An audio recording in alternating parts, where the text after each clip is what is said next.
welcome back to the Colorblind Architect Podcast. I'm your host, David, and let's get started.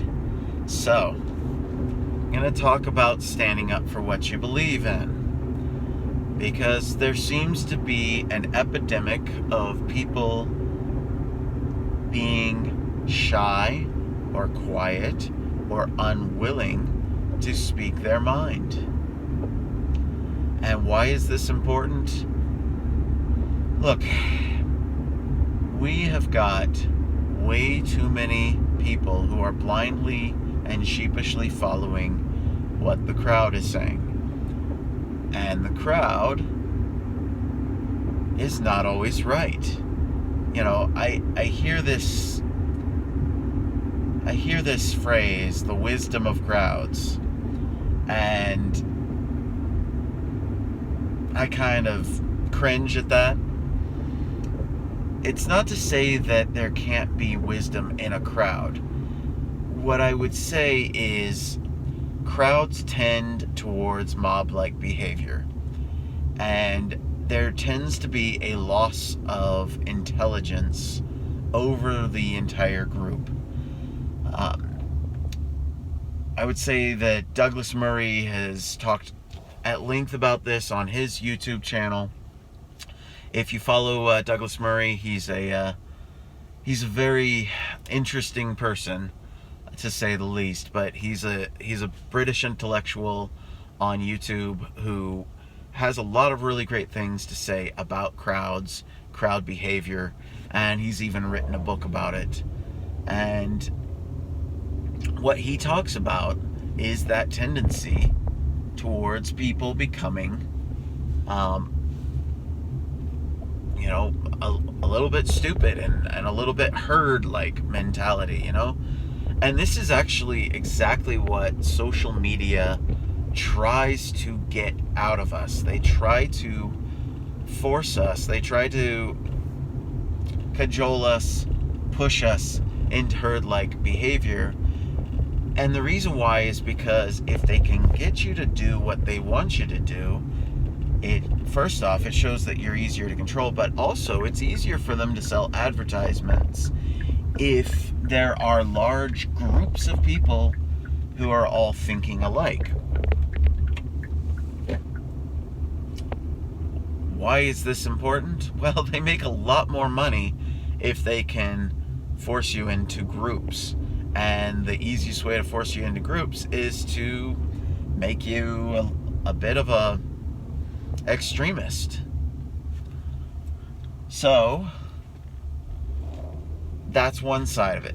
The other side of why I bring this up is we have way too many people who may believe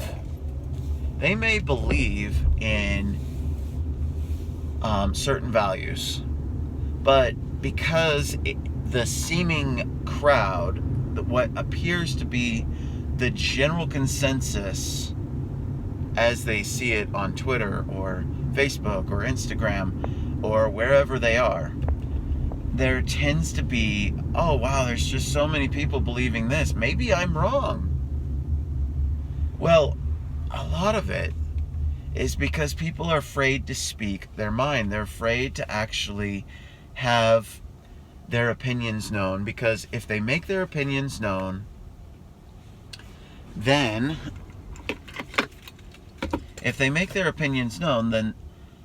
they fear that people are going to criticize them, people are going to get angry at them, and as a result, they're going to lose friends.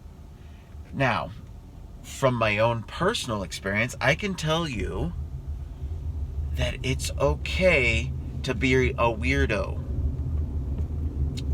Now, surprise, surprise, many of you who watch this may be surprised to find out that I am not the most popular person.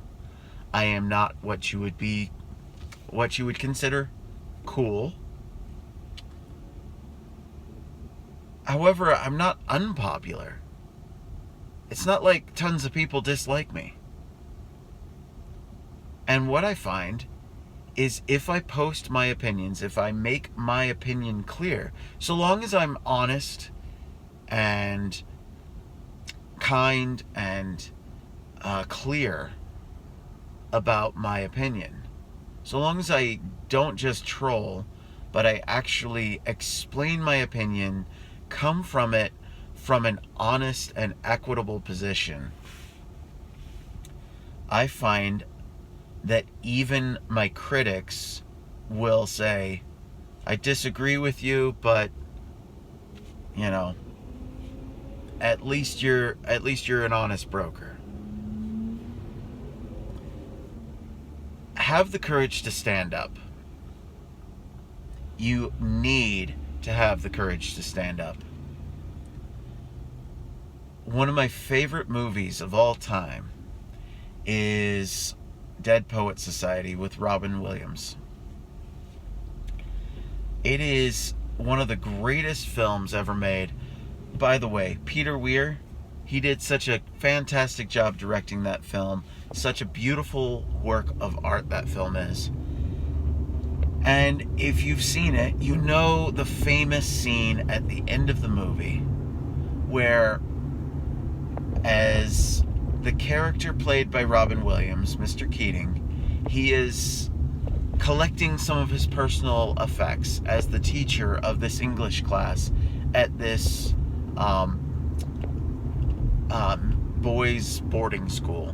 It's a high school kind of prep school in what appears to be in the 1950s.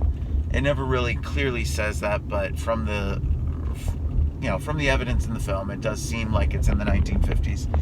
And if you know the film, it is obviously the boarding school is very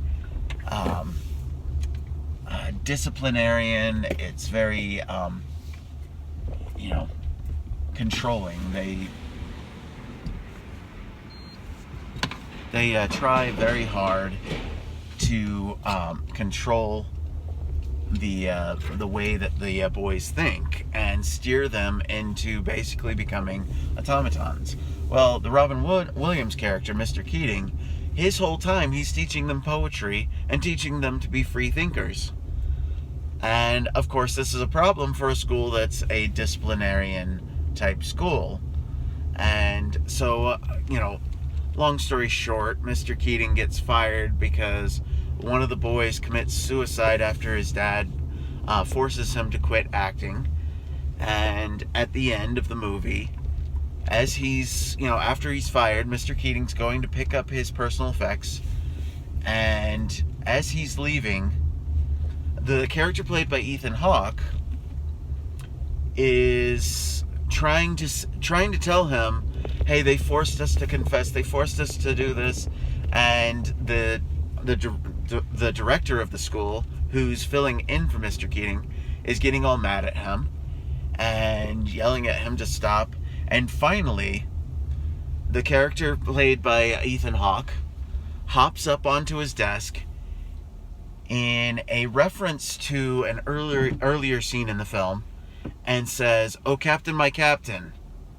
And one by one, many of the other boys stand up and loudly proclaim, "Oh, Captain, my Captain," as a direct defiance to the school's administrator, who is just losing it. He's losing his mind at this point.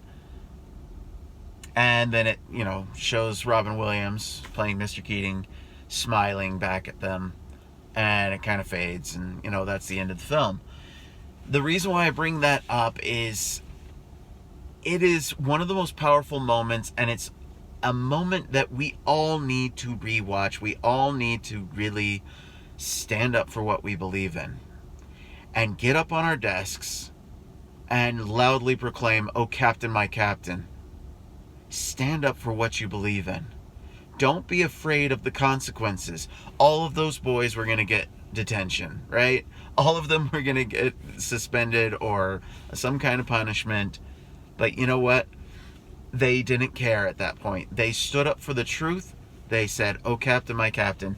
And so that's what I want to ask of everybody who watches this film.